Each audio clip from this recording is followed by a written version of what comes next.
Hey everybody, happy Thursday. Today is our last day of comparing and contrasting for Women's History Month, or the week that we're studying. Earlier in the week, we talked about two women who were, I guess you'd say, into flying a little bit. We had Sally Ride, who was an astronaut, and Harriet Quimby, who was the first American woman to get a pilot's license, and Sally Ride was the first American woman to go in outer space.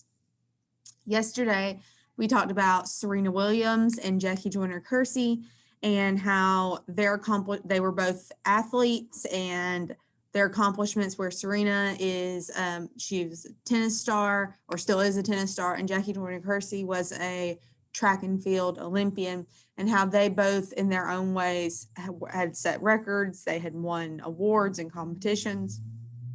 Today, we're going to take a little bit different of a turn. So we talked about, scientists, adventurous people. We've talked about athletes. And now today we're going to talk about a different group of people. So I wanted to see if you can figure out what these types of people are. I will tell you at the end, so don't worry about that if you can't figure it out. But I think you'll be able to figure it out. So today is going to look a little different because, unlike the other days where we had two people, today we will be talking about three different women. So we have three different women to talk about. We have Nellie Taylor Ross, we have Jeannette Rankin, and we have Hattie Caraway. So I want you to think for a second why I would choose three people instead of just two for the day. I want you to think for a second. Okay, so let's see if we are right. Okay, so let's see if we're right about that.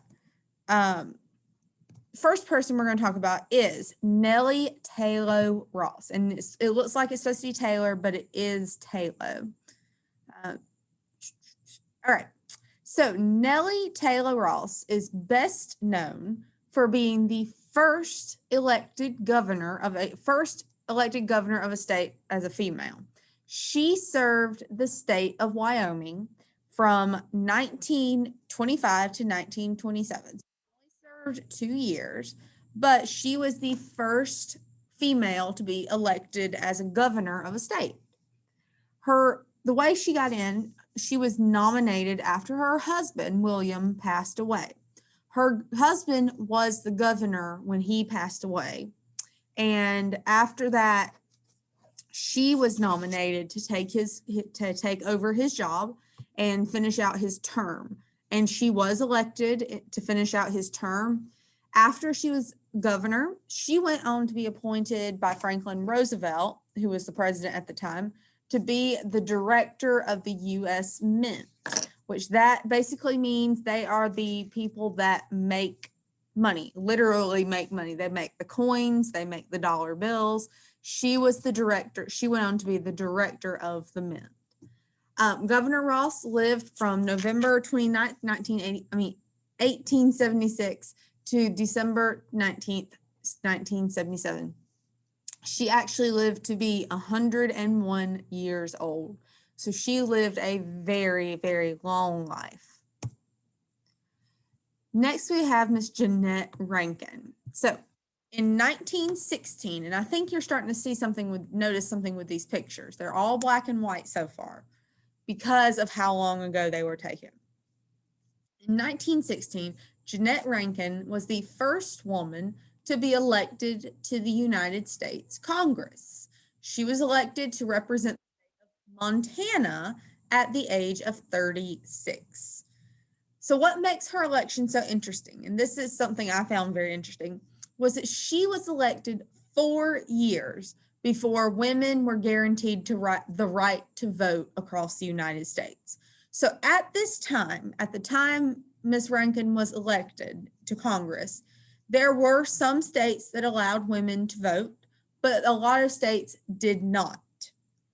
How she even got into politics was that she was a volunteer for the women's suffrage movement.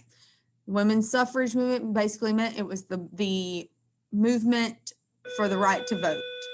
so that women everywhere, all across the United States, would have the right to vote. She helped campaign for individual states to adopt that right. Now, even on an individual state level, even if women were allowed to vote, there in many cases were limitations on what kind of women could vote. In certain states, you might not could have voted if you were a woman, even if you were a woman, but you were not white, or if you were not of a certain social class. There were certain states where you couldn't vote even if they did allow women to vote. Where now, if you're 18 years old, man, woman, whatever you are, you can vote as long as you are registered to do so. Mr. Johnny, could you please come to the office, Mr. Johnny? Sorry about that. All right, so that is how Jeannette Rankin got involved in politics. So her work to get women involved in voting in other states, to get them voting, is how she got involved in Montana's politics. At first, she was not taken seriously. They really did not take her campaign seriously to be a congresswoman. So a lot of times the newspapers, which really was all the only way that news and campaigns got out at this time, was a lot of times the newspapers would leave out her information or leave out stories about her, where they would cover the stories about the men who were in office or running for office. And then a lot of times, instead of these reporters asking her about her plans or what she wanted to do, what her policies she wanted to do, they would ask her stuff about her hair or what she was wearing or what her recipes were. And instead of asking about her policies or plans. So these you could tell from the types of questions she was even getting that she was not being taken seriously as an elected official at this time, even after she was elected. So the third lady is Miss Hattie Caraway. So Hattie Caraway is best known for being the first woman elected to serve in the United States Senate. So she was the first female senator in the United States. In 1932, Caraway was elected to represent the state of Arkansas after her husband passed away. She took his place in the Senate. So, like Governor Ross, this lady's husband was in office. He had been elected to office. He passed away, and their wives later were able to be elected to take over their role. Well, Governor Ross only served 2 years. She served out her husband's term, where Miss Caraway served out her husband's term and then some, because she served in the Senate from 1931 to 1935. She lived from 1878 to 1950. So she was 72 years old. So I want you to think about what some of these ladies have in common and how are they different. Think about Governor Ross, Representative Rankin, and Senator Caraway. They all were involved with government. I will go ahead and tell you that. They're all different because, of course, they came from different states. They had different backgrounds. But, of course, and they had different ways of getting into politics, of course. So that is why I wanted to use 3 women today, because I got to cover different areas of politics. So what I want you to do, of course, you will have a learning check after this. It will be probably a little more difficult because we're talking about 3 people instead of just the 2. And some of those things kind of run together when you think about it, as far as, which you had 2 people who took over their husband's job.